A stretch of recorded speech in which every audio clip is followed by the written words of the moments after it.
Jake Morrison wiped the sweat from his forehead as he worked inside the reactor chamber of the UES Discovery.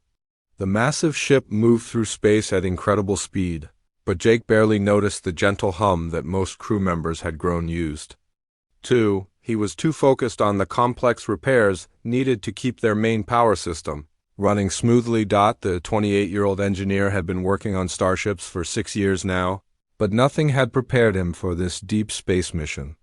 They were further from Earth than any human had ever traveled before, exploring regions of space that remained completely unknown. Jake loved the challenge, even when it meant crawling through tight spaces and fixing problems that the ship's computer could not handle alone. He reached for his wrench and began tightening a loose connection on the reactor's cooling system.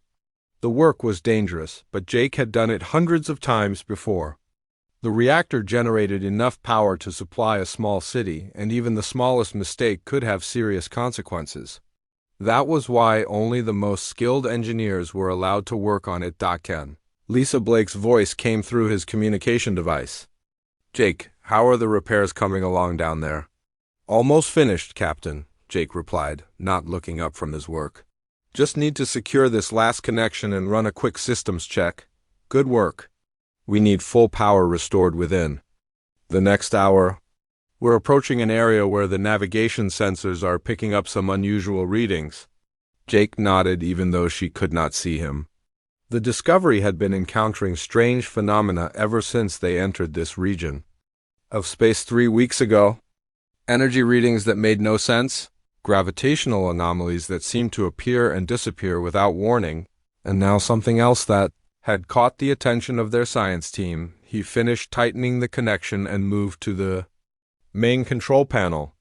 Everything looked normal as he began the startup sequence for the reactor's secondary cooling system. The numbers on his screen showed that all systems were functioning properly, and Jake felt satisfied with his work. That was when everything went wrong. A massive surge of energy came from nowhere, overloading every system in the reactor chamber simultaneously. Jake barely had time to register what was happening before the explosion threw him across the room. His body slammed into the metal wall with crushing force, and he felt several ribs break on impact. Emergency alarms began blaring throughout the ship as Jake lay on the floor, unable to move. He could taste blood in his mouth and realized that his injuries were far more serious than broken ribs. Something was very wrong inside his body. His vision began to blur, and breathing became increasingly difficult. "Medical emergency in reactor chamber," he managed to whisper into his communication device before his voice failed him completely. "Captain." Blake's response came through crackling static. "Jake, report your status immediately." But Jake could no longer speak. The damage to his internal organs was extensive, and he was losing blood rapidly. He tried to move but found that his legs would not respond to his commands. The explosion had not only broken his bones but had also damaged his spine. Dr. Amy Rodriguez arrived within minutes, accompanied by 2 medical technicians. She took one look at Jake's condition and immediately began barking orders to her team.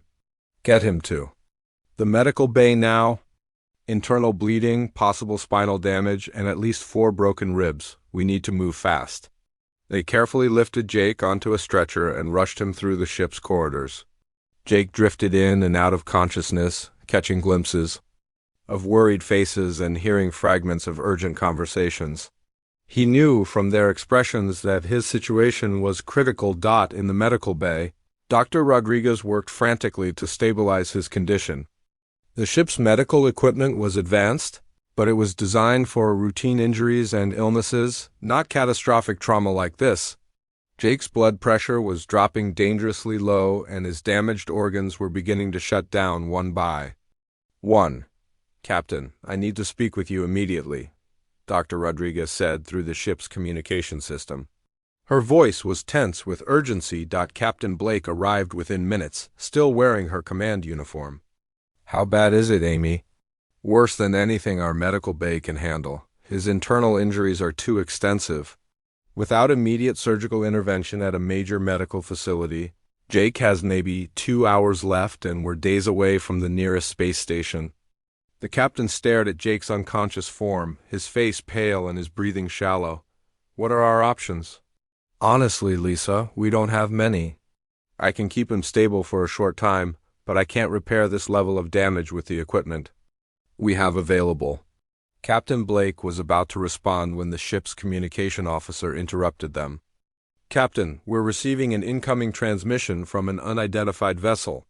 They claim to be responding to our emergency signal. On screen, the captain ordered. The main display showed the image of a being unlike anything the human crew had ever seen before. The creature was tall and thin, with pale blue skin and large, intelligent eyes. When it spoke, the ship's translation system converted its words into perfect English. I am Dr. Kethver of the Zalari Medical Research Vessel. Healing Light, we detected your distress signal and offer our assistance.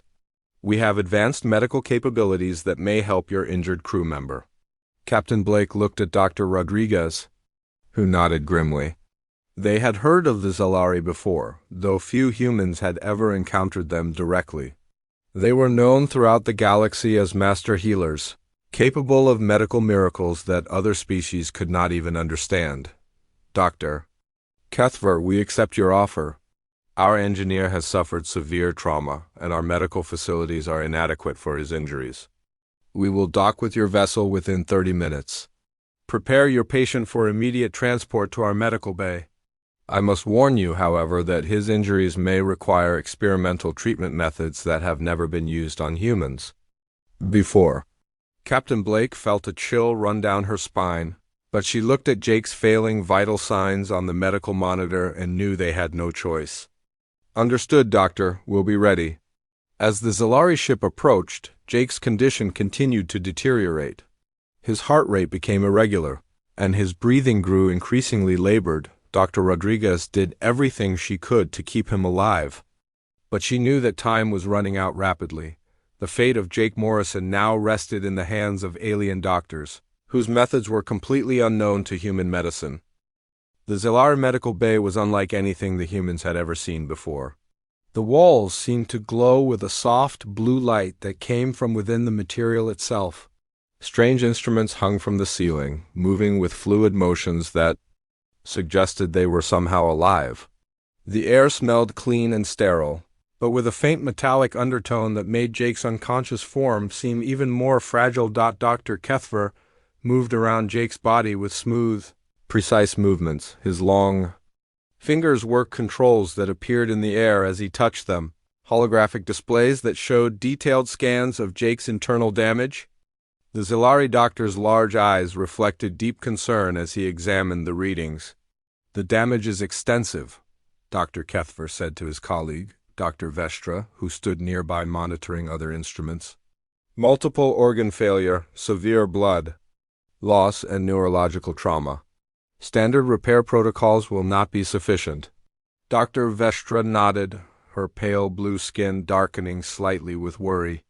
His species shows remarkable cellular regeneration potential, but the damage exceeds his natural healing capacity. What do you recommend? Captain Blake and Dr. Rodriguez watched from an observation area, unable to understand the complex medical procedures taking place before them. They could see Jake's vital signs displayed on screens throughout the room, and none of the numbers looked encouraging. Dr. Kethver paused in his examination and turned to address the humans. Your engineer's condition is critical beyond normal. Treatment methods. His blood loss is too severe for transfusion, and multiple organs have sustained damage that cannot be repaired through conventional surgery. What are you saying, Doctor?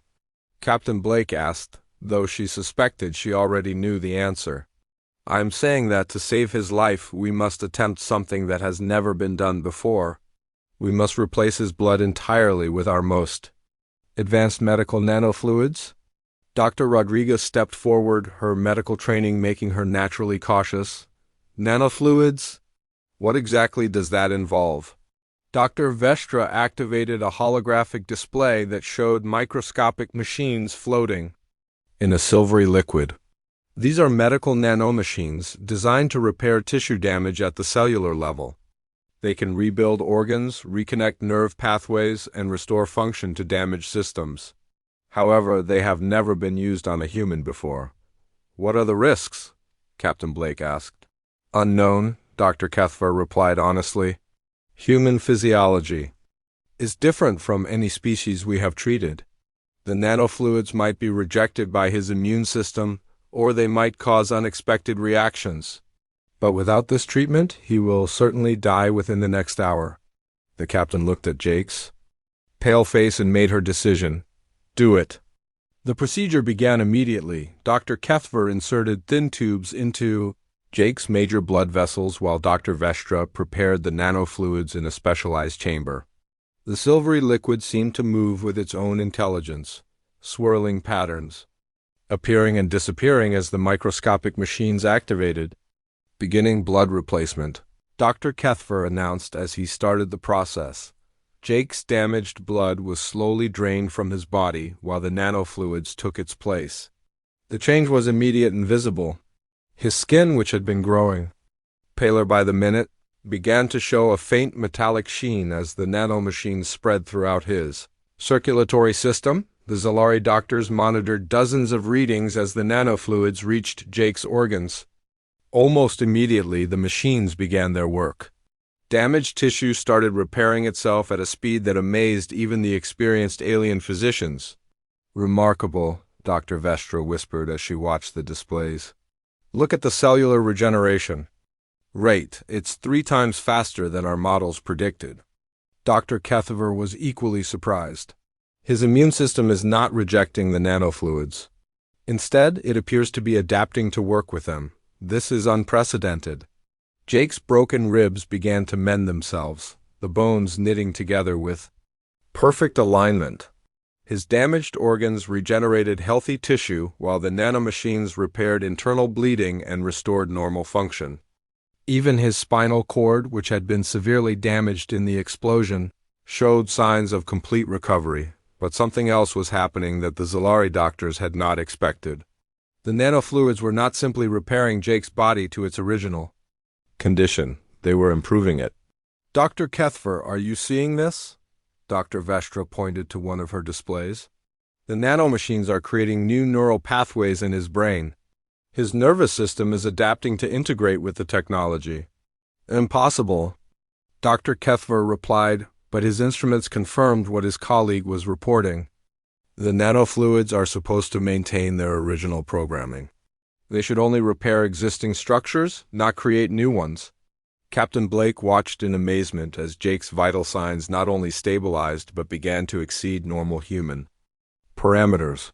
His heart rate became stronger and more regular than before his injury. His brain activity showed patterns of enhanced function across multiple areas. What's happening to him? She asked. Dr. Kethver continued monitoring the process, fascination replacing his initial concern. Your species appears to have a unique adaptation capability.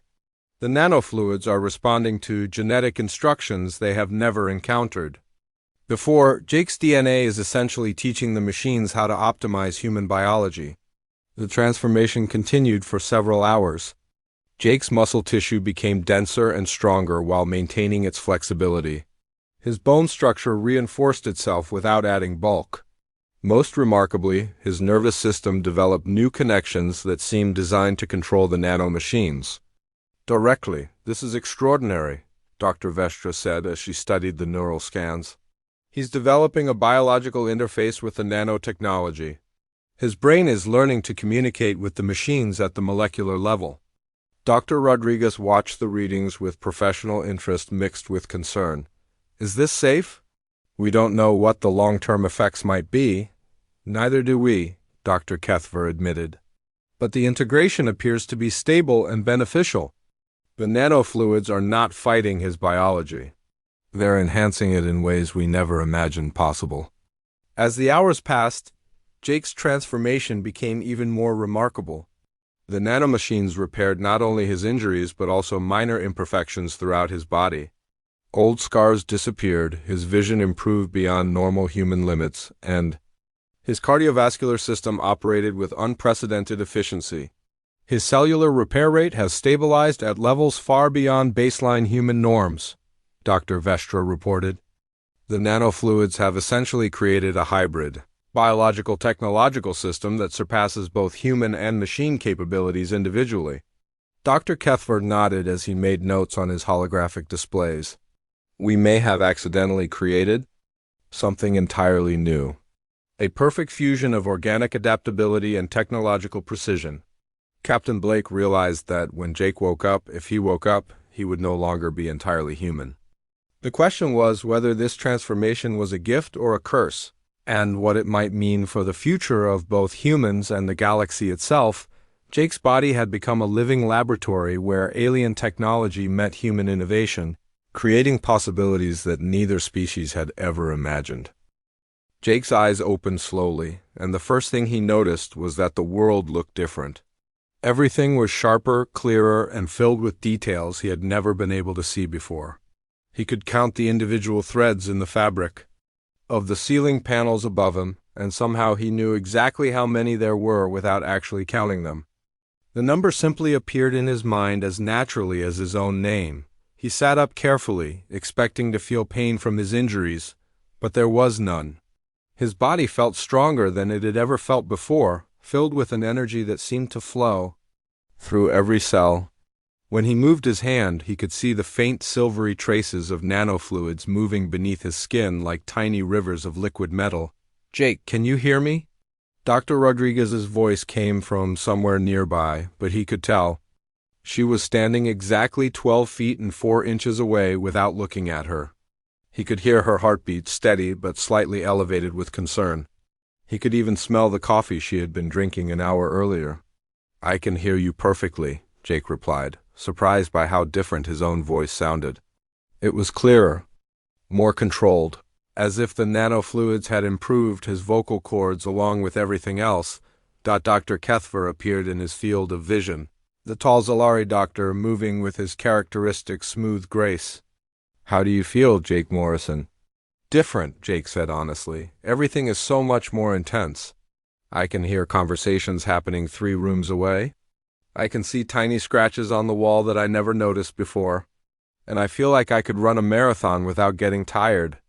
Captain Blake entered the medical bay, and Jake immediately knew she was there without turning around. He could sense her presence, her body heat, even her emotional state through subtle changes in her scent and biorhythms. "Captain," Jake said, turning to face her with movements that were faster and more fluid than human reflexes should allow. "Thank you for authorizing the treatment." "I know it was a difficult decision." Lisa Blake studied Jake's face, noting the slight metallic gleam in his eyes and the way he seemed to be processing information at incredible speed. "How much do you remember about what happened?" "Everything," Jake replied. "The reactor explosion, the damage to my body, the decision to use alien technology to save my life. But I also remember things that happened while I was unconscious.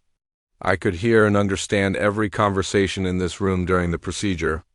Dr. Vestra joined them, carrying a tablet displaying various test results. "This is consistent with our observations. The nanofluids have enhanced his neurological functions beyond normal human parameters. His brain is processing sensory input at rates we previously thought impossible." Jake stood up from the medical bed, and his movements were impossibly smooth and controlled. "I'd like to run some tests, if you don't mind. I want to understand what I've become." "What kind of tests?" Dr. Rodriguez asked, her medical training making her cautious about any sudden changes. "Physical tests, cognitive tests, anything that can help us understand the extent of the changes," Jake replied. "I can feel the nanofluids responding to my thoughts. It's like having a second nervous system that works in perfect harmony with my original one." Dr. Kethver was fascinated by Jake's description. "Can you consciously control the nanomachines?" Jake concentrated for a moment, and everyone could see the silvery traces beneath his skin become more active. They flowed toward a small cut-on. His finger from an earlier medical procedure, and within seconds, the wound sealed completely without leaving any trace of damage. "Remarkable," Dr. Vestra whispered. "The integration is far more complete than we anticipated." "You're not just hosting the nanofluids, you're directing them." Captain Blake watched the demonstration with a mixture of amazement and concern. "Jake, we need to run comprehensive tests to make sure you're stable. This technology is completely unknown to human medicine." "I understand, Captain." but I feel better than I have in my entire life. The nanofluids aren't fighting my body. They're working with it, enhancing everything that makes me human while adding capabilities I never had before. Dr. Rodriguez began setting up various medical scanners and testing equipment. Let's start with basic physical measurements and work our way up to more complex tests. The first tests confirmed what everyone could already see. Jake's strength had increased dramatically, allowing him to lift objects that would normally require mechanical assistance. His reflexes were so fast that he could catch objects dropped from surprising heights before they traveled more than a few inches. Your reaction time is now measured in microseconds rather than milliseconds, Dr. Rodriguez reported as she studied her instruments. That's faster than most computer systems. But the cognitive tests were even more impressive. Jake could solve complex mathematical problems instantly, process multiple streams of information simultaneously, and recall details with perfect accuracy. The nanofluids had not only repaired his brain, but had created new neural pathways that allowed for enhanced thinking and memory. I can access the ship's computer systems through the nanofluids, Jake said during one test. Not hacking or anything invasive, but I can interface directly with compatible technology. It's like having a wireless connection built into my nervous system. Dr. Kethver and Dr. Vestra exchanged glances. This level of integration was beyond anything they had achieved with their own species. Jake, would you be willing to demonstrate this capability? Jake nodded and placed his hand on a control panel in the medical bay. Immediately, information began flowing across the screens as he accessed various ship systems. He could monitor power levels, check navigation data, and even run diagnostic tests on equipment throughout the Discovery. This is incredible, Captain, Blake said as she watched Jake interface with systems that normally required specialized training to operate. How are you doing this? The nanofluids create a bridge between my neural activity and electronic systems, Jake explained. I can understand the data flow and communicate with the ship's computers as naturally as I can speak to you. Dr. Rodriguez completed her medical scans and found results that challenged everything she knew about human biology. Jake, your cellular regeneration rate is operating at levels that should be impossible. Your immune system has been enhanced to resist diseases that don't even exist yet. And your cardiovascular efficiency is beyond anything in medical literature. But I still feel human, Jake said. I have the same emotions, the same memories, the same personality. The nanofluids have enhanced my capabilities, but they haven't changed who I am. Dr. Vestra made notes on her tablet as she observed Jake's continued adaptation. The symbiosis appears to be stable and beneficial. Your species' natural adaptability has created a perfect fusion of biology and technology. The question now, Captain Blake said, is what do we do next? Jake, you're no longer entirely human, and we don't know what the long-term implications might be. Jake looked at his hands, watching the faint silvery patterns move beneath his skin like living circuitry. I think I'm still human, Captain. Just a better version of what humans can become when we embrace change and adaptation. The nanofluids had not just saved Jake's life. They had shown him and humanity a glimpse of what might be possible when human ingenuity met alien technology in perfect harmony. 3 days after Jake's awakening, the UES Discovery was cruising through a relatively quiet sector of space when their long-range sensors detected multiple ships approaching at high speed. Captain Blake stood on the bridge studying the tactical displays with growing concern. Captain, we're being approached by 6 vessels of unknown design, reported Lieutenant Chris Parker from the sensor station. They're not responding to our communication attempts, and their approach pattern suggests hostile intent.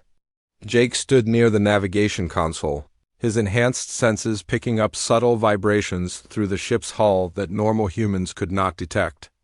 The nanofluids in his bloodstream were analyzing the data and providing him with information that no instrument could measure. Those aren't exploration ships, Jake said quietly to Captain Blake. I can sense the energy signatures of their weapon. Systems charging, they're preparing for combat. How can you possibly know that? Blake asked, though she had learned to trust Jake's enhanced abilities. The nanofluids are detecting electromagnetic patterns that indicate active targeting systems. They're scanning our hull for weak points. Dr. Kethver, who had remained aboard to continue studying Jake's transformation, approached the captain with obvious worry. "Captain Blake, if those vessels belong to the species I suspect, your crew is in serious danger." "What species?" Blake demanded. "The Krextani. They are known for their biological warfare capabilities and their tendency to capture other species. For experimentation. If they have learned about Jake's transformation, they may be here specifically to take him." As if summoned by their conversation, the lead Krextani vessel finally responded to the Discovery's communication attempts. The main screen filled with the image of a creature that looked like a nightmare brought to life. The being had dark, scaly skin, multiple arms, and eyes that glowed with malevolent intelligence. "Human vessel, you will surrender the enhanced individual to us immediately. We have detected his unique biological signature and require him for our research purposes." Captain Blake stepped forward, her voice firm and commanding. "This is Captain Lisa Blake of the UES Discovery. We will not surrender any member of our crew. You are ordered to withdraw immediately." The Krextani commander's response was a harsh laugh that sounded like grinding metal. "You have no choice, human. Your primitive weapons cannot harm our ships, and we have the firepower to destroy you completely. Give us the enhanced one, and the rest of you may live." "Jake," Blake said quietly, "get to the secure areas of the ship. We'll handle this." But Jake shook his head, his eyes now showing bright silver flecks as the nanofluids prepared his body for combat. "No, Captain, this is exactly what I was enhanced for. Let me prove that humanity can handle any threat." Before Blake could respond, the Krextani ships opened fire. Energy bolts struck the Discovery's shields, causing the entire vessel to shudder under the impact. The ship's defensive systems activated automatically, but everyone could see that they were severely outgunned. "Shields at 60% and falling," reported the tactical officer. "We can't take much more of this punishment." Jake moved to a computer terminal and placed his hand on the interface. Immediately, his consciousness merged with the ship's systems, allowing him to see the battle from multiple perspectives simultaneously.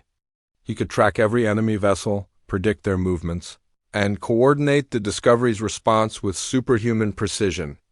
"Captain, I'm taking control of our defensive systems," Jake said, his voice now carrying an odd harmonic quality as the nanofluids enhanced his vocal cords for better communication with the ship's computers. The Discovery's response to the next Krextani attack was dramatically different. The ship moved with fluid grace, dodging energy bolts that should have been impossible to avoid. Return fire struck the enemy vessels with pinpoint accuracy, targeting their weapon systems and causing significant damage, but the Krextani were not easily discouraged. They changed tactics, launching boarding pods designed to breach the Discovery's hull and deploy ground forces inside the ship. "Multiple hull breaches on decks 4 and 7, reported the security chief. "Enemy forces are boarding the ship." Jake disconnected from the computer system and headed toward the combat zones. "I'll handle the boarding parties." "Jake, you can't face them alone," Captain Blake protested. "I'm not alone," Jake replied, touching his chest where the nanofluids flowed strongest. "I have the best of human and alien technology working together." The first group of Krextani warriors Jake encountered were heavily armed and protected by advanced battle armor. They moved through the ship's corridors with the confidence of a species that had conquered dozens of other worlds. But they had never faced anything like Jake Morrison. Jake moved through the corridor like liquid lightning, his enhanced reflexes allowing him to dodge their weapons fire while closing the distance between them. When the first warrior tried to grab him, Jake's nanofluids instantly hardened the skin on his arms, creating temporary armor that deflected the alien's claws. The Krextani warrior's strength was impressive, but Jake's nanofluids had enhanced his muscles beyond normal human limits. He grabbed the warrior's weapon and crushed it in his bare hands, the metal bending like soft clay under the pressure. The other warriors opened fire simultaneously, but Jake's enhanced senses allowed him to track every projectile, He moved between the energy bolts, his body bending and twisting in ways that normal human anatomy could not achieve. The nanofluids were temporarily restructuring his bone and muscle configuration to allow for impossible flexibility, one by one. Jake neutralized the boarding party using a combination of enhanced strength, speed, and tactical thinking that no enemy could match. His brain processed combat information at computer speeds while his body responded with perfect coordination. Boarding party neutralized on Deck 4, Jake reported through his communication device, moving to Deck 7. The second group of Krextani had learned from their comrades' failure and were better prepared for Jake's abilities.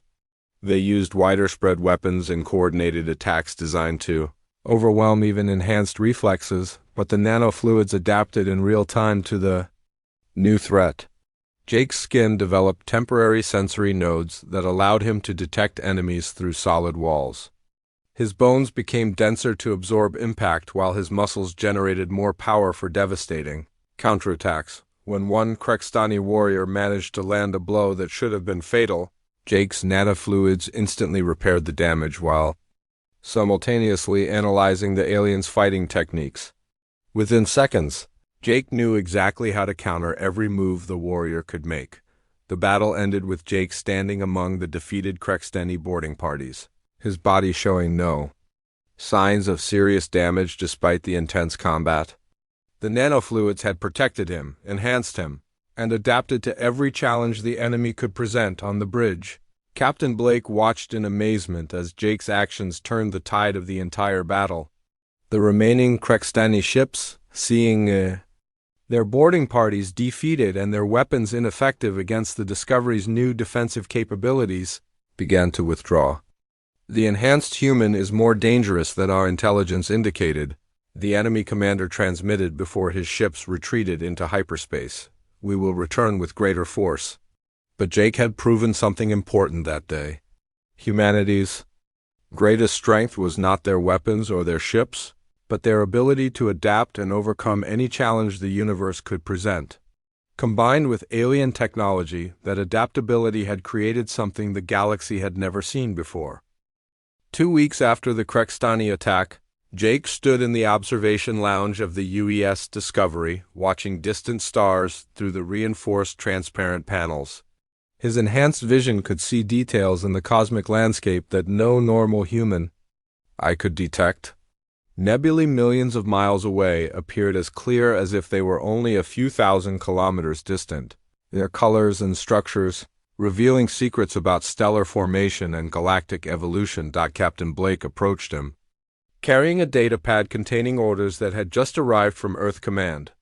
"Jake, we need to talk about your future." Jake turned to face her, and Blake noticed again how his eyes now contained flecks of silver that seemed to move with their own intelligence. The nanofluids had become so integrated with his biology that it was impossible to tell where human ended and technology began. "Earth Command wants me to return for study," Jake said before Blake could speak. "I can sense the electromagnetic signature of official communications. The nanofluids are interpreting the data streams automatically." "You're right," Blake confirmed. "They want to understand what happened to you and determine whether the process can be replicated safely for other humans." Dr. Kethver and Dr. Vestra joined them in the observation lounge, their pale blue faces showing the concern that had been growing since Jake's transformation began. The Zilari doctors had been monitoring Jake continuously, documenting changes that continued to amaze them. "Jake," Dr. Kethver said, "we must discuss the possibility of reversing the nanofluids integration with your system. The long-term effects on human physiology remain unknown, and there may be risks we have not yet identified." Jake looked at his hands, watching the faint silvery patterns move beneath his skin like living circuitry. "Doctor, I appreciate your concern, but I don't want to reverse this process. For the first time in my life, I feel like I'm operating at my full potential." Dr. Rodriguez entered the lounge carrying her medical scanner and the latest test results. Jake's cellular regeneration has stabilized at levels that exceed anything in medical literature. His immune system has adapted to control the nanomachines while maintaining all normal human immune functions. Most remarkably, His brain has developed new neural structures that allow him to interface with technology at the molecular level. But, are you still human? Captain Blake asked the question that everyone had been thinking. Jake smiled. And for a moment he looked exactly like the young engineer who had been repairing the reactor just weeks earlier. I'm more human than I've ever been, Captain. The nanofluids haven't changed my personality, my values, or my sense of who I am. They've just given me the tools to express humanity's greatest strength. Which is? Dr. Vestra asked with genuine curiosity. Our ability to adapt and overcome any challenge, Jake replied. Humans have always been survivors. We've faced extinction, events, hostile environments, and impossible odds throughout our history. Each time, we found a way to not just survive, but to thrive. Dr. Kethver activated a holographic display showing detailed scans of Jake's enhanced physiology. Your species' natural adaptability has created something we never imagined possible. The nanofluids have not replaced your humanity. They have amplified it. Captain Blake reviewed the orders from Earth Command one more time before making her decision. Jake, I'm not going to order you to return to Earth. What you've become is too important to risk in some laboratory, where bureaucrats and politicians can interfere with the process. What are you suggesting, Captain? I'm suggesting we propose an alternative to Earth Command. You join a joint human-Zalari research mission to explore the implications of this symbiosis, not as a test subject, but as a partner in developing new possibilities for both species. Dr. Vestra's eyes brightened with excitement at the suggestion. Such a collaboration could benefit both humans and Zalari. Jake's enhanced abilities have shown us new applications for our medical technology that we never considered. And I've learned more about human potential in the past few weeks than in years of previous research, Dr. Kethver added. Jake represents a bridge between biological evolution and technological enhancement that could revolutionize medicine. Throughout the galaxy, Jake walked to the observation window and placed his hand against the transparent surface. Through the nanofluids, he could sense the ship's navigation systems calculating their course through space. He could feel the gentle vibrations of the engines, the electromagnetic fields generated by their equipment, even the life signs of every crew member aboard the Discovery. There's something else to consider, Jake said quietly. The Krextani won't be the only species interested in what I've become. There are regions of space too dangerous for normal humans to explore, phenomena that require enhanced senses to understand, and discoveries waiting to be made that need someone who can interface directly with alien technology. Captain Blake understood what he was proposing. You want to become humanity's advanced scout into the unknown. I want to become what humans have always been, Jake corrected. Explorers, innovators, and bridge builders between different worlds and different species. The nanofluids have given me the tools, but the drive to explore and discover has always been part of human nature. Dr. Rodriguez looked at her scanner readings one more time. Jake, your transformation appears to be completely stable. The nanofluids have integrated so perfectly with your biology that they're essentially part of your genetic structure now. Any children you might have could inherit some of these enhanced capabilities. The implications of that statement hung in the air for several moments. Jake was not just an individual who had been changed by alien technology. He was potentially the first of a new branch of human evolution. That's exactly why this research partnership is so important, Dr. Kethver said. We need to understand how this integration affects reproduction, aging, and long-term health. But we also need to explore the positive possibilities for both species. Captain Blake made her decision. I'm recommending to Earth Command that Jake be assigned to a permanent joint mission with the Zalari. His unique abilities make him invaluable for first contact situations and deep space exploration. What kind of missions? Jake asked. Regions of space where radiation levels would kill normal humans. Planets with atmospheric conditions that require enhanced senses to navigate safely, and diplomatic contacts with species whose biology is so different from ours that normal humans can't survive the encounter. Dr. Vestra pulled up star charts showing unexplored regions of the galaxy. There are phenomena out there that we've only detected through long-range sensors. Spatial anomalies, energy formations, and possibly even other forms of life that exist on scales we can barely comprehend. Jake studied the charts, his enhanced mind processing the data and identifying patterns that normal human intelligence might miss. The nanofluids were already analyzing the stellar information and suggesting optimal exploration routes. I can see why you need someone with enhanced capabilities, Jake said.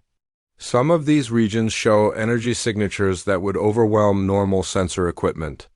But with my direct interface abilities, I could gather data that no instrument could collect. There's something else, Captain Blake said. Earth Command has been developing new starship designs specifically for long-range exploration. Ships that can travel further and faster than anything we've built before.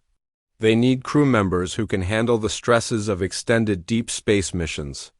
Enhanced humans, Jake said, understanding immediately. Not necessarily. The nanofluid's integration with your biology appears to be unique. But your success has opened up possibilities for other types of human enhancement using different alien technologies. Dr. Cuthbert nodded approvingly. The galaxy is vast, and there are many species with technologies that could benefit humanity.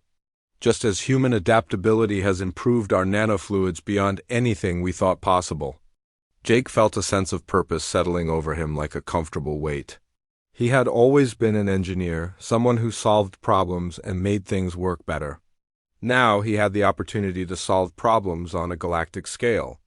I accept the mission, Jake said without hesitation.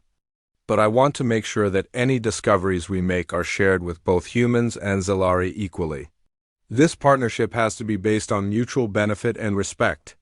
Agreed, Dr. Vestra said immediately. Your species has already taught us more about the potential applications of our technology than centuries of our own research. Captain Blake smiled, feeling that they had found the right path forward. I'll contact Earth Command and propose the joint mission. With your abilities and the Zellari medical expertise, you'll be able to explore regions of space that no one has ever seen before. Jake looked out at the stars again, his enhanced vision picking out details in distant galaxies that were invisible to normal human sight. The nanofluids in his bloodstream were already processing navigational data from the ship's computers, calculating possible routes to unexplored systems.